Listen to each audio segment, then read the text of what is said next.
BA प्रथम वर्ष के प्रथम सेमेस्टर के विद्यार्थियों, जिन लोगों ने इंटीग्रल ह्यूमनिज्म को अपने एंसिलरी कोर्स के रूप में लिया है, उनको सहयोग करते हुए मैंने इंटीग्रल ह्यूमनिज्म के विभिन्न पक्षों को स्पष्ट करने का प्रयास किया और उसको स्पष्ट करने में हमने अनेक वीडियो अपने जो है यूट्यूब चैनल पर अपलोड किया। अभी व्हाट्सएप ग्रुप नहीं बना है, लेकिन उन सारे लोगों के नाम मिल चुके हैं जिन्होंने इंटीग्रल ह्यूमनिज्म को एंसिलरी सब्जेक्ट के रूप में चुना है। जैसे ही वो व्हाट्सएप ग्रुप बन जाएंगे, मैं इन सारे वीडियोस को आपके व्हाट्सएप ग्रुप पर लिंक के रूप में प्रस्तुत कर दूंगा और आप उस वीडियो को सुनकर के अपने सिलेबस के अनुसार उनके चीजों को छांट करके आप प्रश्न पत्रों में प्रश्नों के उत्तर दे सकते हैं। यह एक आसान रास्ता है। सुन करके भी बहुत चीजें याद हो जाती हैं, सुन करके भी बहुत चीजें परीक्षा में लिखी जाती हैं। सुनने के लिए ही क्लास होते हैं, जिसमें आप अपने अध्यापकों के व्याख्यान सुनते हैं, कुछ उसमें नोट करते हैं और नोट करने के बाद उनको आप अपने अनुसार परीक्षा में उत्तर देने में प्रयोग करते हैं। हमने कल इंटीग्रल ह्यूमनिज्म के समष्टि और व्यष्टि के संदर्भ में बात की थी। समष्टि और व्यष्टि का मतलब है समाज और व्यक्ति को जोड़ने वाले चार स्तंभ, जिसमें शिक्षा है, कर्म है, योगक्षेम है और यज्ञ है। शिक्षा का क्या मतलब हुआ? शिक्षा सामाजिक कर्म है और इसका सूत्र व्यष्टि की तरफ जाता है। व्यष्टि मतलब व्यक्ति की तरफ जाता है। परिवार समाज का लघु रूप है। हर परिवार एक शिक्षालय है। हमारे यहां कहा गया माता प्रथमः गुरु, माता प्रथम गुरु। इसकी निष्पत्तियां क्या हो सकती हैं? शिक्षा व्यक्ति का जन्मसिद्ध अधिकार है। इंटीग्रेटेड ह्यूमनिज्म, इंटीग्रल ह्यूमनिज्म कहता है कि शिक्षा व्यक्ति का जन्मसिद्ध अधिकार है तथा अपने आप को समाज कहने वाले समुदाय का प्रथम कर्तव्य है कि वह अपनी संतान को शिक्षित व संस्कारित कर समर्थ बनाए। दूसरा क्या है? आश्रम व्यवस्था का पालन होना चाहिए। जातीय लवन, योजित प्रतित्व तथा सक्षम मातृत्व वाली समाज व्यवस्था होनी चाहिए। यह दीनदयाल उपाध्याय का समाज के संदर्भ में निहितार्थ था। दूसरा है कर्म। कर्म वैयक्तिक क्रिया है, जिसका सूत्र भी व्यष्टि से समष्टि की ओर जाता है। कर्म जो है व्यष्टि से समष्टि को जोड़ने का एक उपक्रम है, एक सूत्र है। जो व्यक्ति समाज द्वारा प्रदत्त शिक्षा के प्रतिदान में करता है, शिक्षा के प्रतिदान में व्यक्ति कर्म करता है। कर्म करना हर व्यक्ति का कर्तव्य है। कर्म करने के अवसर पाना उसका अधिकार है। समाज व्यवस्था ऐसी होनी चाहिए कि व्यक्ति को कर्म की प्रेरणा मिलती रहे तथा व्यक्ति में समाज के प्रति दायित्वहीन रहने का संस्कार उत्पन्न हो। समाज में अगर आपको रहना है तो सामाजिक दायित्वों से आप विमुख नहीं हो सकते। समाज में अगर आपको रहना है तो सामाजिक कर्तव्यों का आपको पालन करना ही होगा और समाज के प्रति परोपकार और दया का भाव रखना पड़ेगा। तीसरा है योगक्षेम। योगक्षेम कर्म फल है और योगक्षेम किसी समष्टि से व्यष्टि की तरफ जाता है।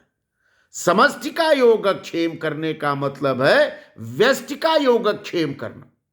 समष्टि मतलब संपूर्णता का योगक्षेम अगर होगा तो व्यक्ति का योगक्षेम अपने आप हो जाएगा। जो समाज में समाज व्यक्ति को कर्म के प्रतिदान में देता है। योगक्षेम समाज का योगक्षेम होता है और समाज अपने योगक्षेम के प्रतिफलन को व्यष्टि को प्रदान करता है। इसकी निष्पत्तियां क्या हैं? कर्मफल केवल पारिश्रमिक नहीं है, संपूर्ण योगक्षेम है। कर्म का प्रतिदान केवल धन नहीं हो सकता। जीवन की रक्षा, विद्यादान कोई आर्थिक कीमत नहीं हो सकती। योगक्षेम के 3 तात्पर्य हैं: सराहना व समादर। सबकी सराहना करिए, सबका समादर करिए। भौतिक आवश्यकताओं की पूर्ति। समाज में रहने वाले हर व्यक्ति को उसकी भौतिक आवश्यकताओं में की पूर्ति होनी आवश्यक है। और तीसरा है सामाजिक सुरक्षा। हर व्यक्ति को सुरक्षा पाने का अधिकार है। हर व्यक्ति को सुरक्षित रहने का अधिकार है। हर व्यक्ति को सुरक्षित जीवन यापन करने का अधिकार है। तो समाज जब सुरक्षित रहता है तो समाज सुरक्षा के क्रम में योगक्षेम करता है और सभी व्यक्तियों को सुरक्षित जीवन यापन करने, सुरक्षित रखने का अवसर प्रदान करता है। कर्म एवं कर्म फल का संतुलन बिगड़ने से व्यक्ति व समाज के रिश्तों में तनाव आ जाता है। कर्म का और कर्मफल का जब संतुलन बिगड़ता है तो व्यक्ति और समाज का जो समन्वय है वह टूट जाता है। अतः व्यक्ति में निष्काम कर्म की प्रेरणा करना, समाज में योगक्षेम वहन करने की प्रेरणा करते रहना संतुलनकारी होता है। तो कर्म और कर्मफल में संतुलन होना आवश्यक है। चौथा है यज्ञ। व्यक्ति द्वारा किया गया सामाजिक कर्म यज्ञ है। यज्ञ का मतलब हवन नहीं होता। यज्ञ का मतलब पूजा पाठ नहीं होता। यज्ञ का मतलब होता है सामाजिक कर्म। और सामाजिक कर्म व्यष्टि से समष्टि की ओर जाता है। यज्ञ शेष ग्रहण करना व्यक्ति का धर्म है। यज्ञ का जो शेष होता है उसको धारण करना व्यक्ति का धर्म है। इसकी निष्पत्तियां क्या हुई? योगक्षेम के लिए कर्म फल के रूप में जो मिले उसमें समाज के लिए तथा आने वाली पीढ़ियों के लिए बचाना यज्ञ। जो कुछ भी आप कमाते हैं, जो कुछ भी आप अर्जित करते हैं, जो कुछ भी आप अपने जीवन में प्राप्त करते हैं, उसको आप खर्च कर देंगे तो आपके जीवन में ही वो सारी चीजें समाप्त हो जाएंगी। दीनदयाल जी कहते हैं कि जो कुछ भी आप अर्जित करें, जो कुछ भी आप पाएं, उसको संरक्षित भी रखें। और संरक्षित क्यों रखें? ताकि आने वाली पीढ़ियां आपके संरक्षण से लाभ उठा सकें। यह लाभ ही यज्ञ है। समाज की देयता मतलब टैक्स। समाज की देयता मतलब टैक्स चुकाकर जब व्यक्ति उपभोग करता है तो वह उपभोग धर्मयुक्त अर्थात यज्ञ शेष का उपयोग है। कर वंचन अधर्म है। कर को चुराना अधर्म है। समाज जो आपको देता है वह टैक्स है, वह ऋण है। देश जो आपको देता है वह आपके लिए ऋण है। परिवार जो कुछ भी आपको देता है वह पारिवारिक ऋण है। राष्ट्रीय ऋण, पारिवारिक ऋण, सामाजिक ऋण, पीढ़ियों का ऋण, ये सारे ऋण व्यष्टि पर होते हैं। और इन पीढ़ियों को, इन राष्ट्रीय ऋण को, सामाजिक ऋणों को चुकाना यज्ञ है और न चुकाना पाप है, अधर्म है। दीनदयाल जी ने चतुर पुरुषार्थ सिद्ध की बात की। इंटीग्रेटेड ह्यूमनिज्म में दीनदयाल ने चतुर पुरुषार्थ सिद्ध की बात की। शिक्षा, कर्म, योगक्षेम व यज्ञ का संतुलन बिगड़ने से समाज का धन विकृत हो जाता है। विकृत धन चतुर पुरुषार्थी के वर्गों को आहत करता है। परिणामतः समाज सुखी नहीं रह सकता, तनाव व कुंठाओं का शिकार बन जाता है। इंटीग्रल ह्यूमनिज्म समाज के कुंठाओं, समाज के दुखों को दूर करने का एक सूत्र देता है। क्यों समाज कुंठाग्रस्त रहे, क्यों समाज अवसादग्रस्त रहे, क्यों व्यक्ति कुंठा और अवसाद में जिए, क्यों ना व्यक्ति कुंठा और अवसाद से मुक्त होकर के प्रसन्नता में जिए। दीनदयाल जी प्रसन्नता खोजते हैं। हर व्यक्ति को प्रसन्न होना चाहिए, समाज को प्रसन्न होना चाहिए, राष्ट्र को प्रसन्न होना चाहिए, और प्रसन्नता खोजना ही जीवन का लक्ष्य है, राज्य का लक्ष्य है, राष्ट्र का लक्ष्य है। धर्म की बात दीनदयाल जी करते हैं। धर्म क्या है? बुद्धि है धर्म में, यज्ञ है धर्म में, संविधान है धर्म में, शिक्षा है धर्म में। यह दीनदयाल जी की परिभाषा। धर्म पुरुषार्थ की सिद्धि के लिए समाज द्वारा उत्तम शिक्षा प्रदान, उच्चम शिक्षा की व्यवस्था करना विधान का नियोजन करने के समान है। व्यक्ति बुद्धिमान एवं यज्ञ कर्मी हो। असंगत शिक्षा व आरोपित विधान, निर्बुद्ध व्यक्ति या करवंचन लोग धर्म पुरुषार्थ को विकृत करते हैं। आरोपित शिक्षा को स्वीकार नहीं करते दीनदयाल। अपनी शिक्षा, स्वयं की शिक्षा, पीढ़ियों से प्राप्त शिक्षा, परिवार की शिक्षा, माता पिता की शिक्षा ही असली शिक्षा है। आरोपित मतलब थोपी गई शिक्षा संस्कार नहीं पैदा कर सकती। थोपी गई शिक्षा संस्कारित नहीं हो सकती। धर्म पुरुषार्थ का आधारभूत है। पुरुषार्थ में 4 तत्व होते हैं: धर्म, अर्थ, काम और मोक्ष। उसमें धर्म शीर्ष पर है, जिसके बिगड़ने से, धर्म के बिगड़ने से समाज और व्यक्ति का बिगड़ना अवश्यंभावी है। अतः दीनदयाल जी आग्रहपूर्वक शिक्षा, संस्कार व संस्कृतिवाद का निरूपण करते हैं। वे राज्य एवं व्यवस्थाओं को समाज की आधारभूत नियामिका नहीं मानते।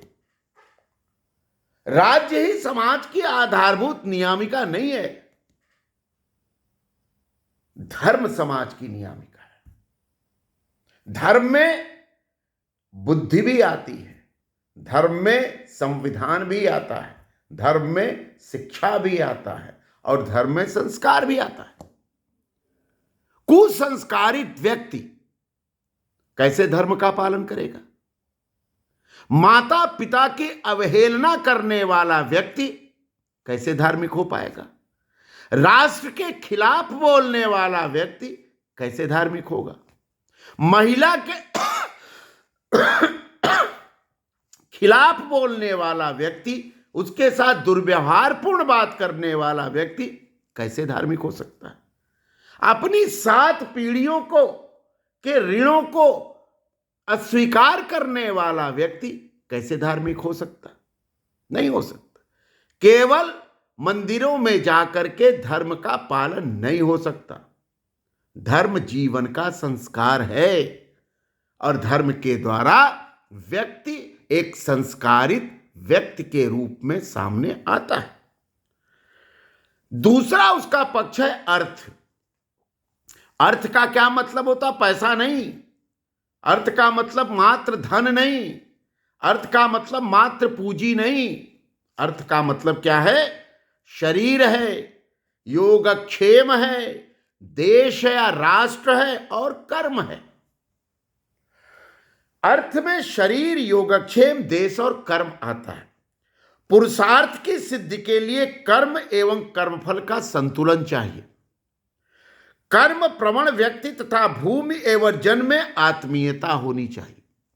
जो हमारी भूमि है और जो हमारे जन हैं, उनमें टकराव की बात न हो।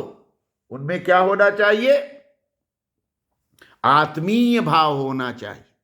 यह भूमि हमारी है, यह भूमि को हमें संरक्षित करना है। यह आत्मीयता का भाव अर्थ का मूल है। कर्म आधारभूत पुरुषार्थ धर्म की सिद्धि के बिना यह पुरुषार्थ सिद्ध नहीं हो सकता।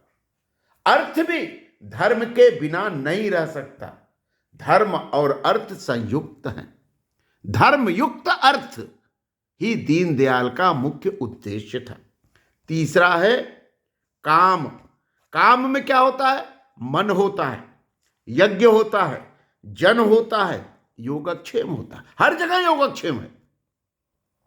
काम पुरुषार्थ की सिद्धि योगक्षेम, यज्ञ, संतुलन तथा संस्कारित मन के सृजन से होती है। यज्ञ तथा योगक्षेम क्रमशः धर्म एवं अर्थ के प्रतिनिधि हैं। धर्म अर्थाधारित काम ही सुखकारी होता है। धर्म एवं अर्थ की अवहेलना करने पर काम का पुरुषार्थी नहीं रह सकता, विकार बन जाता। काम को विकार बनने के अनेक अवसर हैं। काम से विकार पैदा होते हैं। जैसे यदि कोई व्यक्ति नया नया धनाढ्य बनता है तो वह धन को समाज का ऋण मान करके खर्च नहीं करता, राष्ट्र का ऋण मान के खर्च नहीं करता। वह धन का उपयोग स्वस्वार्थ में करता है। शराब पिएगा, बड़ी बड़ी गाड़ी खर्चा करेगा, अय्याशी करेगा, बहुत से जमीन खरीदेगा, भौतिक संसाधन खरीदेगा। और ये संसाधन कितने दिन चलेंगे? जब तक उसका जीवन है। जीवन खत्म होते ही ये सारे संसाधन फिर समाज को लौट जाते हैं। तो ऐसा काम क्यों करें? जो धन आप कमाएं उसका योगक्षेम करें, उसका वितरण करें, उसके लिए समाज और राष्ट्र के उत्थान में उसका उपयोग करें। चौथा है मोक्ष। मोक्ष में चिति होती है, कर्म होता है, शिक्षा होती है और आत्मा होता है। मोक्ष पुरुषार्थ की सिद्धि कर्म एवं शिक्षा के संतुलन तथा आत्म साक्षात्कार व चित्त के जागरण से होती है। मोक्ष पुरुषार्थ की शेष तीन पुरुषार्थों के समान वैयक्तिक नहीं है, वरन समाज पुरुष का ही पुरुषार्थ है। मोक्ष संपूर्ण है, मोक्ष संपूर्णता है। धर्म अर्थ काम की पुरुष की सिद्धि मोक्ष प्राप्त करने की प्रक्रिया है। पूर्णता की प्रक्रिया धर्म अर्थ और काम के समन्वय से होती है। उसके बाद दीनदयाल ने विराट दर्शन की बात की। चारों पुरुषार्थों का संकलित विचार एकात्म मानव की नियति है। दीनदयाल द्वारा प्रतिपादित यह रूपरेखा उनके जीवन दर्शन की परिचायक है, जो व्यष्टि समष्टि को अभिव्यक्त मानती है। विभाजन नहीं है इसमें, एकत्व है, एकात्म है। पाश्चात्य जीवन दर्शन का आधार मुख्यतः भौतिक विज्ञान है। दीनदयाल के दर्शन का आधार समाजशास्त्र, मनोविज्ञान और धर्मशास्त्र है। मानव का यह एकात्म और संकलित विचार ही उसके प्रतिपादित दर्शन का विराट दर्शन। विराट में क्या क्या है?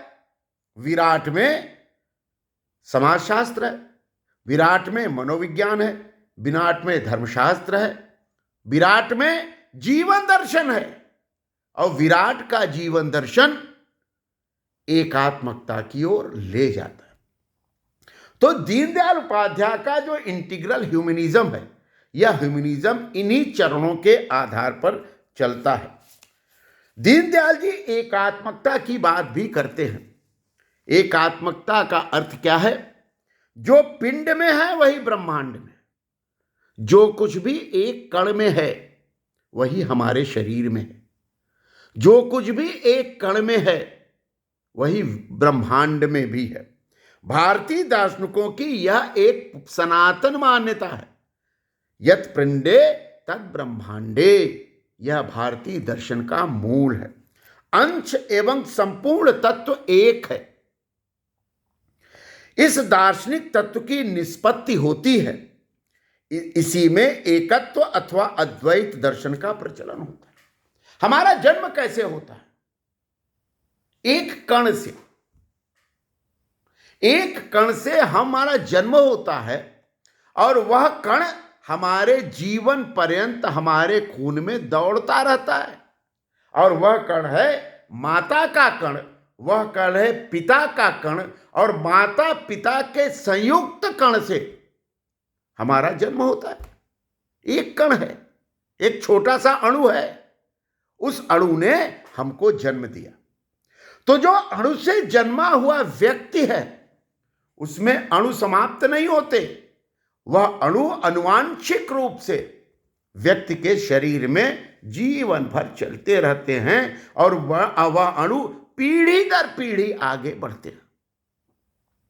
तो जो रक्त का अणु माता पिता का हमारे में है, वही रक्त का अणु दादी दादा का भी हमारे में है। वही रक्त का अणु दादी दादा के परदादा परदादी का भी हमारे में है। तो ये रक्त का अणु बदल नहीं सकता। इसको आप डीएनए के रूप में कहते हैं। यही डीएनए है। दीनदयाल जी एकात्मता को बहुत महत्वपूर्ण ढंग से प्रतिपादित करते। वह दार्शनिक ही नहीं है, वह व्यवहारिक भी है। विराट छोटी इकाइयों का योग नहीं है और सूक्ष्म विराट का छोटा टुकड़ा न होकर के कुछ और है। जो विराट का एक छोटा टुकड़ा है, जो कण है, जो अणु है, उसको दीनदयाल जी कहते हैं चिति। उसका नाम दीनदयाल जी चिति रखते हैं। बट वृक्ष विराट है, बीज सूक्ष्म है। बीज में वृक्ष अपनी संपूर्ण विशालता के साथ समाया हुआ है। जो बीज है, जो बरगद का बीज है, वो तो छोटा सा है और उसी से विराट बरगद बनता है। छोटे से विराट बरगद बनता है। हर बीज अपनी विराटता को प्राप्त करता है और विशालता को प्राप्त करता है। जो सूक्ष्म है वही विराट है, जो विराट है वही सूक्ष्म भी है। बरगद का बड़ा वृक्ष सूक्ष्म भी है, हमारा विशाल शरीर सूक्ष्म भी है और वह सूक्ष्म हमारे शरीर जैसा भी है। अतः सूक्ष्म और विराट, व्यष्टि एवं समष्टि तथा मनुष्य एवं समाज में द्वंद्व नहीं पैदा करता, एकात्म भाव से आगे बढ़ता है, जो जीवन को टुकड़ों में नहीं बांटता। यह खंड दृष्टि नहीं है, अपितु समग्र दृष्टि प्रदान करता है। तो हम खंड दृष्टि के प्रतिपादक नहीं हैं, हम समग्र दृष्टि के प्रतिपादक हैं। इसलिए विश्व की मानवता हमारा परिवार है। इसलिए हम पूरी दुनिया को एक दृष्टि से देखते हैं। यह हमारा संस्कार है और इस संस्कार को, इस द्वंद्ववाद को दीनदयाल जी कैसे आगे बढ़ाते हैं, ये बात के लेक्चर में मैं आपके सामने रखूंगा।